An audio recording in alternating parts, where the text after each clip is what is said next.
Recent allegations have surfaced against Jay Z, claiming that he raped a woman. Jay Z's attorney says the sexual assault claim against the hip-hop mogul is false. The entertainment world is reeling as new allegations of molestation against Jay Z and Diddy have surfaced, this time involving a 13-year-old. As the disturbing details come to light, Johnny Depp's lawyer has responded to the accusations in a surprising way.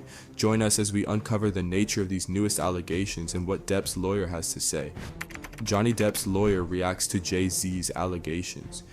The identification of Depp's lawyer in this context raises important questions regarding the nature of the allegations leveled against him.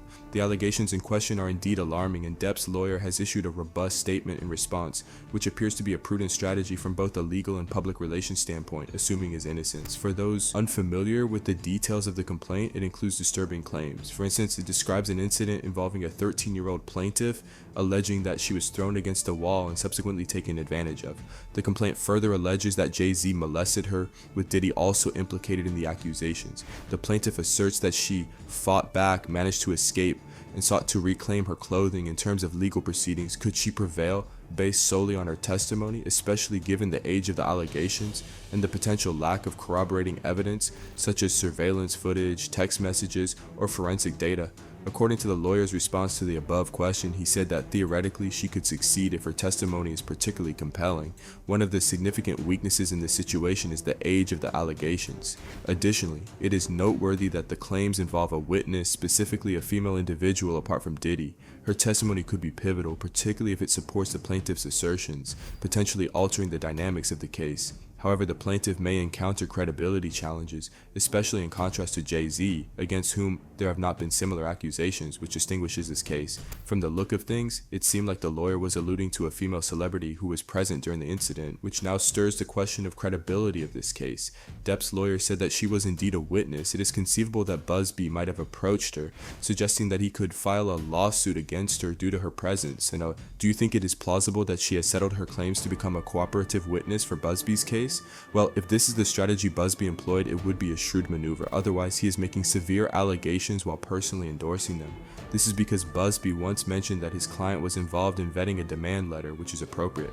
However, the legal implications of the allegations fall under the attorney's responsibility. Now let's explore more about the authenticity of this case and analyze if it will stand the test of time. How credible is this case? Regarding the allegations of extortion raised by Jay Z, it is pertinent to examine a segment from their legal filings. The claim suggests that attorney Busby set an arbitrary deadline within an extortionate demand letter, pressuring Mr. Carter to comply with a confidential mediation to resolve a sensitive issue. Notably, before the deadline had elapsed, attorney Busby publicly announced his intention to file a lawsuit against Mr. Carter, thereby attaching the demand letter and seemingly retaliating against Mr. Carter for pursuing legal recourse. Throughout this ordeal, Mr. Carter has consistently resisted attorney Busby's tactics, facing the dilemma of either acquiescing to an exorbitant financial demand to quell unfounded allegations of molestation, thereby risking irreparable damage to his reputation, family, career, and livelihood, or confronting a series of baseless lawsuits that could lead to financial devastation. On November 18, 2024, Mr. Carter maintained his position by filing a complaint against attorney Busby and his law firm, citing their extortionate behavior. Regarding the media's portrayal of the situation, it is important to consider the implications of Busby's decision to impose a deadline. While establishing a deadline is essential to motivate a potential defendant to respond, the issue arises when the defendant is not afforded the full duration of that deadline. For instance, if a deadline is set for December 27, it is inappropriate to take any action before that date unless the defendant has explicitly declined to settle, thereby allowing the lawsuit to proceed. It is crucial to respect the timeline established. Acting prematurely can be perceived as a sign of bad faith regardless of the actual intent. Adhering to the agreed upon deadline is a matter of integrity. Additionally, Depp's lawyer made a comment on Jane Doe's identity when he said that there are two significant aspects to consider. First, whether the court will mandate her to reveal her identity, and second, whether this request from Jay Z's camp is justified. While we reflect on these possibilities, Busby argues that compelling her to disclose sensitive details related to the molestation could be profoundly traumatic, and that the media attention surrounding the case might deter other victims from coming forward. Conversely, Jay Z contends that he has a right to know the identity of his accuser in order to investigate and gather evidence that could support his defense. He asserts that the public also has a right to be informed about her identity. When significant claims of this nature are asserted, it is unsuitable for the accuser to stay unidentified. Such allegations are extremely grave. According to the lawyer, he said that being accused of ending someone's life would be more preferable than being accused of taking advantage of a minor. If someone is to make such claims, it is essential that their identity is revealed. There are notable exceptions to this rule, especially in situations with minor victims where a strong case can be made for preserving confidentiality to safeguard the child. Nonetheless, in this case, the purported victim is an adult female. Another exception relates to the possibility of violence, which is a valid concern that a judge must take into account. However, there is no proof indicating that any threats have come from Jay Z's group. If there is no valid threat or clear danger to the plaintiff's safety, it is completely justifiable for the identity of the accuser to be disclosed. This openness is vital for equity, as it could motivate others to share information. For instance, in an earlier case concerning a civil claim of molestation, some individuals effectively requested the court to disclose the identity of the adult plaintiff. This resulted in many communications from the public disclosing that the plaintiff had a dubious history, details that would not have emerged without the revelation. Although Jay Z's circumstances are somewhat unique because of his significant resources and access to expert legal counsel, the concept of accountability is still crucial. The principle of fairness suggests that plaintiffs should be identified in legal proceedings. Various courts, including those involved in similar cases, have mandated that plaintiffs, often referred to as Jane Does, disclose their identities. A recent instance is the case of Anna Kane, which exemplifies this trend. Furthermore, if this particular Jane Doe is compelled to reveal her identity, it raises the question of whether she would wish to continue with the lawsuit given the potential for public exposure.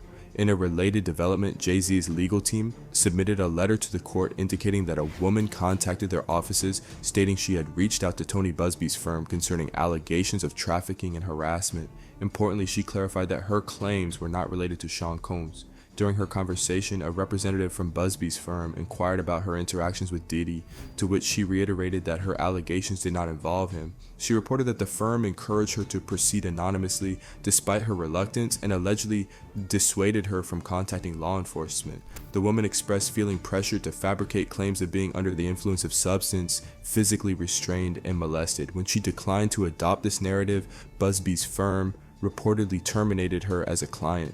An associate from the firm provided a sworn declaration recounting this interaction to the court. Jay Z's legal representatives argued that this situation further substantiates their position that the Jane Doe in their case should not be allowed to proceed anonymously, asserting the right to conduct a thorough investigation and respond to the allegations. In response, Busby characterized these claims as absurd, asserting that if a caller presents a viable case, they will pursue it, noting that they are actively engaged in numerous cases against parties other than P. Diddy.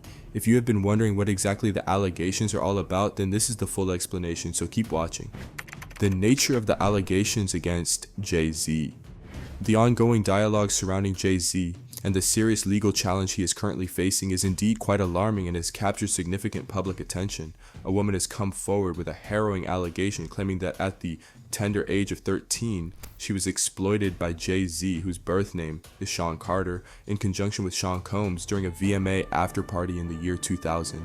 This revelation has thrilled everyone in the entertainment industry and beyond, raising questions about accountability and the treatment of allegations of this nature. For those who may not be familiar with the intricacies of the situation, it is important to note that this lawsuit was initially filed in October by Texas attorney Tony Busby. In the early stages of the legal proceedings, Busby did not disclose Jay Z's identity. Instead, he referred to the alleged perpetrator as Celebrity A. This tactic may have been employed to protect the identity of the accuser while still allowing the legal process to unfold. As the case progressed, it appears that there may have been some negotiations taking place behind the scenes regarding a potential resolution to the lawsuit. This speculation was further fueled when Busby later submitted an amended complaint that explicitly names Jay Z as a defendant, indicating a shift in the legal strategy and a more direct confrontation of the allegations. In response to these serious accusations, Jay Z has firmly maintained a stance, asserting that he will not succumb to what he and his legal team characterize as extortion or blackmail, orchestrated by Tony Busby. In a public statement addressing the lawsuit, Jay Z revealed that his attorney had received a demand letter from Busby, which he interpreted as an attempt at coercion. This assertion underscores the contentious nature of the legal battle and highlights the complexities involved in navigating such serious allegations. The implications of this case extend beyond Jay Z and the individuals directly involved. They touch upon broader societal issues regarding the treatment of survivors of molestation, the responsibilities of public figures, and the legal mechanisms in place to address such allegations. As the situation continues to develop, it remains to be seen how it will impact Jay Z's career, public perception, and the ongoing discourse surrounding accountability in the entertainment industry.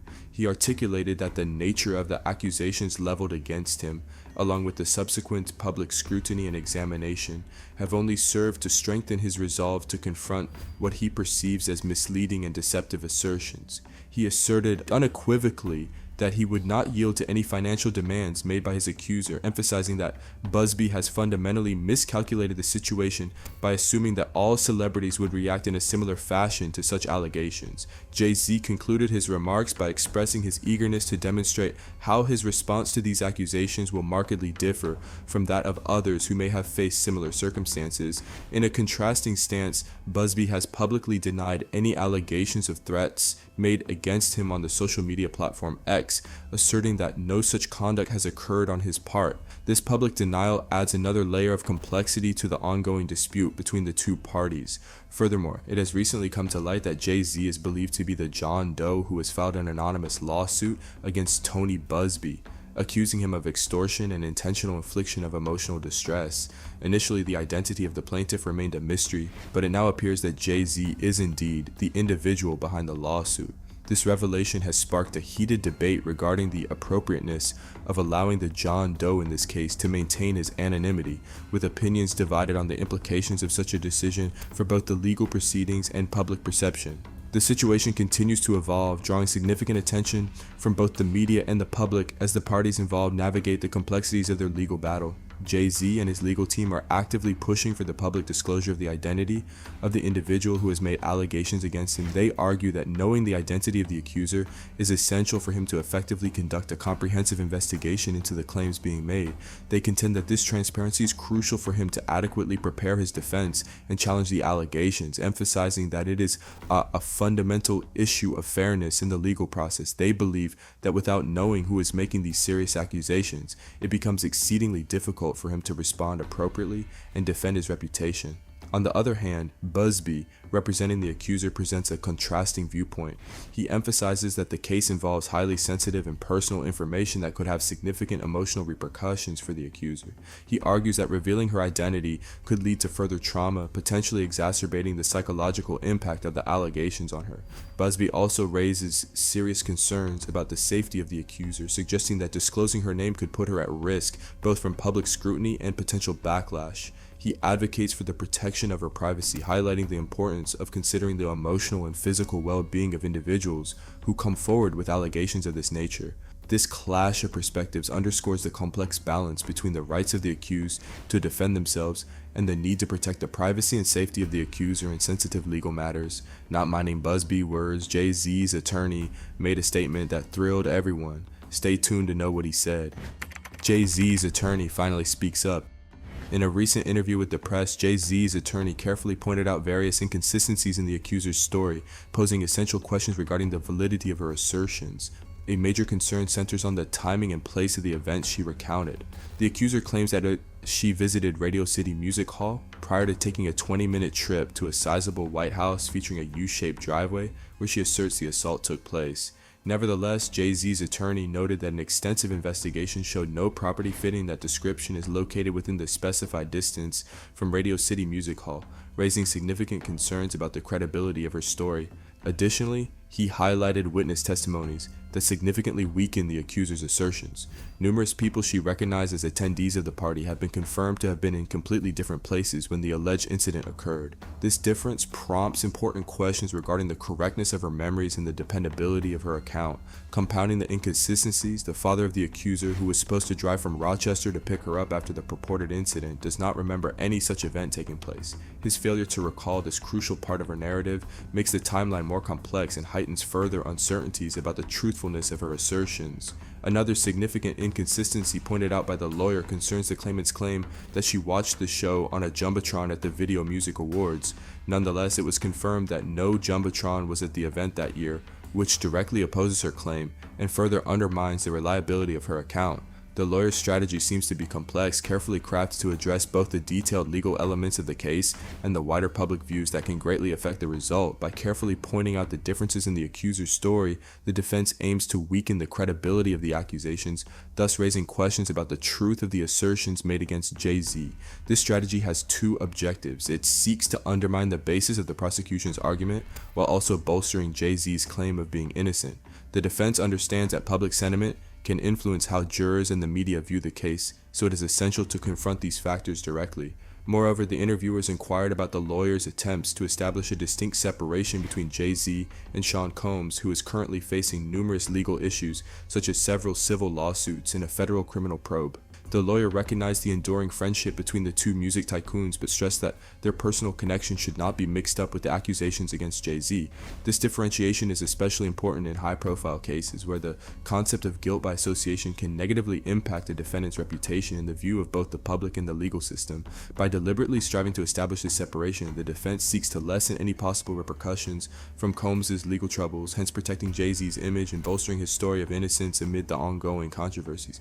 While these points were not official legal documents, the statements made during the meeting provide an initial glimpse into the legal approaches that Jay Z's team may consider as they tackle the intricacies of the case. Although these discussions are not legally enforceable, they offer important insights into possible defense strategies and the whole story that the legal team might aim to build. At this point, the focus of the case mainly centers on the trustworthiness of the parties involved, which is essential for assessing the legitimacy of the assertions being presented. The legal team will probably concentrate on evaluating the character and background of the accuser, along with the circumstances surrounding the allegations. This includes examining any inconsistencies or contradictions in the accuser's story, as discrepancies can greatly weaken the case against Jay Z. Additionally, the legal team might investigate the reasons for the accusations, taking into account any external influences that may affect the accuser's statements.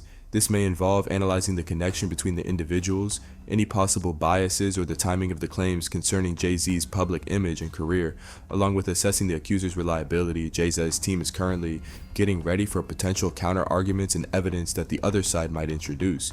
This may include obtaining statements from witnesses, assembling records, and examining any pertinent media reports that could influence public opinion and the legal process. If you enjoyed this video, like and subscribe, and also click the next video shown on your screen.